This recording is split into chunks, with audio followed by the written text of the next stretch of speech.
נעבור לנושא הבא. הרבה מאוד חיילים, גם סדירים, גם מילואימניקים, חוזרים בשלום משדה הקרב, לפחות פיזית, אבל מתמודדים עם פוסט-טראומה, PTSD. אוניברסיטת בר אילן פיתחה טיפול חדש לפוסט-טראומה אצל חיילים, על פי מחקר שמבוסס על טכנולוגיה ו-VR. נגיד שלום לפרופסור שר פרידמן, ראש המעבדה למציאות מדומה בבית הספר לעבודה סוציאלית באוניברסיטת בר אילן, ואיתי אלמן, מילואימניק ואיש הייטק, שמתמודד עם פוסט-טראומה ממלחמת צוק איתן. שלום לשניכם. אז שרה, כשאנחנו מדברים על מחקר, אנחנו מדמיינים איך חלוקים לבנים, מעבדה, מבחנות, אבל זה כבר מזמן לא ככה. נכון. אנחנו מדברים על קליניקה, על הטיפול, והטיפול כאילו זה הדבר כאילו הכי חשוב. תגבירי מעט את הקול, סליחה. שנשמע אותך. אז אנחנו מדברים על קליניקה, קליניקה לטיפול, ואנחנו בודקים טיפולים שונים.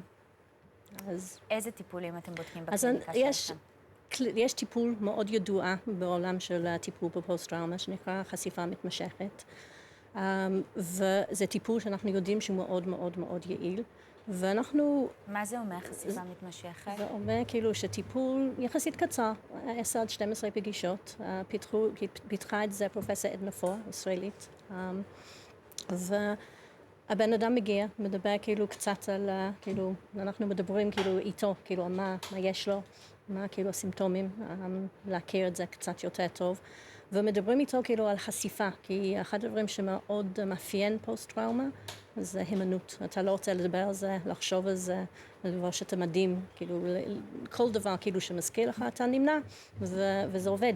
כאילו, אתה נמנע, אתה מגיש יותר טוב. אבל בסופו של דבר זה מחזק את הסימפטומים. בעצם אתם מאמתים אותו עם אותה סיטואציה שיצרה איזשהו טריגר וטראומה, ונותנים לו להתמודד איתה בתוך הקליניקה כחלק מהטיפול. וחלק כאילו אנחנו שולחים אותו הביתה, לעשות דברים כאילו לתרגל את זה בבית. והחלק השני, ופה כאילו המציאות מדומה משחקת כאילו מקום, זה שהם מספרים את הסיפור, הזיכרון של האירוע הטראומטי, ועושים את זה פעם אחרי פעם אחרי פעם, ושם כאילו אנחנו עושים את זה, לעומת כאילו הטיפול הרגיל, בתוך הקסדה. כן. יפה מאוד. איתי, אתה בעצם עברת את הטיפול הזה, ואני רוצה דווקא לשאול את זה מזווית אחרת. זה לא מתיש. הרבה פעמים אנחנו אומרים לעצמנו, די, עזבו אותי, אין לי כוח לדבר, להתעסק, אני רוצה להמשיך בשגרה שלי, בעבודה שלי, בזוגיות, בחיים, מה אני צריך לפתוח את הפצע הזה? אבל כשלא פותחים אותו, הרבה פעמים זה תופס אותך במקומות שלא ציפית שזה יתפוס אותך בהם. נכון. בגדול, אני החלטתי להגיע לטיפול הזה, כי החלטתי שאין לי כוח יותר להשקיע את האנרגיות שלי להעמיד פנים שהכל בסדר, לזייף את השגרת יום שלי, ופשוט להעמיד פנים שאני חי, שזאת מלחמה בפני עצמה כשאתה מתמודד עם הדבר הזה. והחלטתי לתקוף את זה בנקודה אחרת, שתאמת אותי אם זה יותר... לעומק, שאני אצטרך, בוא נגיד, לשבור לעצמי את הראש על זה. וזה הוכיח את זה כעוזר. ומה אתה עושה בטיפול עצמו? קח אותי לחדר. אז ככה, בגדול מה שעושים זה טיפול, משהו שלוקח כמו חצי שנה, כאילו קצר, כמו ששרה אמרה. מתחילים בשיחה עם מטפלת שמלווה אותך לאורך כל התהליך. מדברים על כל הטראומה, על הנושאים, מוצאים את הנושא או את האירוע הטראומטי שעליו אתם רוצים לדבר, ובעצם עוברים לסשנים של שחזורים. אתה שם את הקסדה עליך, וכמו שאפשר לראות בתמונות, יש סוג של משחק מחשב כזה, או הייתי קורא לזה כמו סוג של קאונטר סטרייק ב-VR, ואתה צריך לשחזר את האירועים שחווית, וככה בעצם רמות החרדה הולכות ופוחתות עם כמה שאתה הולך ומתרגל את זה כמה שיותר. כמה זמן עבר מאז שסיימת את סדרת הטיפולים הזאת? מתי זה היה, שרה? 2000 ואתה יודע לתאר אבל את ההבדל בתחושה ובהרגשה לפני ואחרי? בטח. בוא נגיד, אני נלחמתי... צבע את זה בצבעים של... אם חזרתי להילחם בחרבות ברזל עכשיו, בעזה, אני חושב שיש לזה איזשהו אפקט.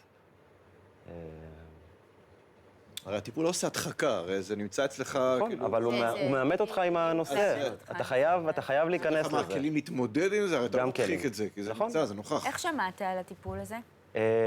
הגעתי לזה באמצעות הקבוצה של המילואים שלי בפייסבוק, שמישהו שם זרק איזשהו פוסט של יש איזשהו ניסוי מחקרי בבר אילן, ואנחנו מחפשים חיילים שעברו אירועים טראומטיים, שיעשו את הטיפול הזה. אני באותו הזמן הייתי מטופל בנט"ל משהו כמו, נראה לי 3-4 שנים, והחלטתי שאני רוצה לתקוף את זה מעוד כיוון. כאילו, נכון, שיחות, וזה דבר שהוא מאוד עוזר, אבל רציתי להיות יותר אקטיבי בנושא הזה. ואז שמעתי על זה, ואמרתי, אוקיי, אם אני גם ככה כבר בכל התהליך הטיפולי הזה, ולא אכפת לי לנסות עוד איזשהו משהו חדש שלא מדברים עליו, או שלא מכירים אותו יותר מדי, אז... וגם אני אוהב לשחק במחשב, אז אמרתי, יאללה, נו, בוא ניתן לזה צ'אנס. ואתה יכול לומר שאחרי זה אתה איתי חדש? הרבה יותר טוב ממה שהיה פעם. כן. בכל פרמטר אפשרי. אז אתה ממליץ, כמובן. בוודאי. ואני רוצה לשאול אותך, איך אנחנו, מי שרואה אותנו, או אם אנחנו רוצים לשלוח לקרובים שלנו, איך אפשר להתקבל לזה? האם יש תור, רשימת המתנה, איך אפשר להגיע? כן, בוודאי, כאילו אפשר להגיע, יש פרטים באתר של בר אילן על הקליניקות שלנו. מה אנחנו כותבים בגוגל? פשוט קליניקה VR ומציאות מדומה בבר אילן. תגיעו אלינו ואנחנו כמה שאפשר, כאילו מהר. כמה אתם מסוגלים להכיל? כי אנחנו יודעים שיש כל כך הרבה יש לוחמים ולוחמות וחיילים ואפילו אזרחים ממלחמת חרבות ברזל שזה עשוי מאוד לעזור להם הטיפול הזה. נכון. אני לא יכולה להגיד כאילו שלא תהיה כן. כאילו המתנה, אבל אנחנו נשתדל כאילו כמה שאפשר. כן.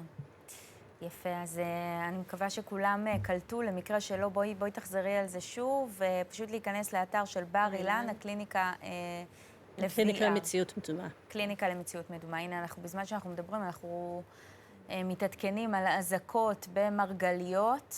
תכף אנחנו נבין האם זו חדירה של כלי טיס או כתוצאה מטילים. מיד אנחנו נתעדכן, אבל גם בשעה זו אזעקות כל העת באזור הצפון. איתי, מילה שלך לסיום, מה חשוב לך להבהיר? הגעת לכאן הערב מתוך מטרה מסוימת, הבוקר, סליחה, מתוך מטרה מסוימת.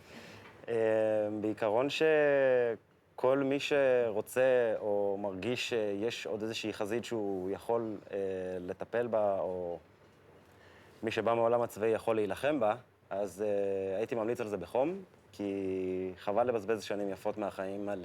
כן. מצבים נפשיים כאלה ואחרים שהיית יכול לדלג עליהם, אם היו מכווינים אותך עם הכלים הנכונים. ואפילו חזרת לשירות מילואים, צריך לציין, ונלחמת עם החבר'ה שלך בתוך עזה. נכון. וזה גם משהו שעוזר להתמודד עם טראומת העבר? לדעתי כן.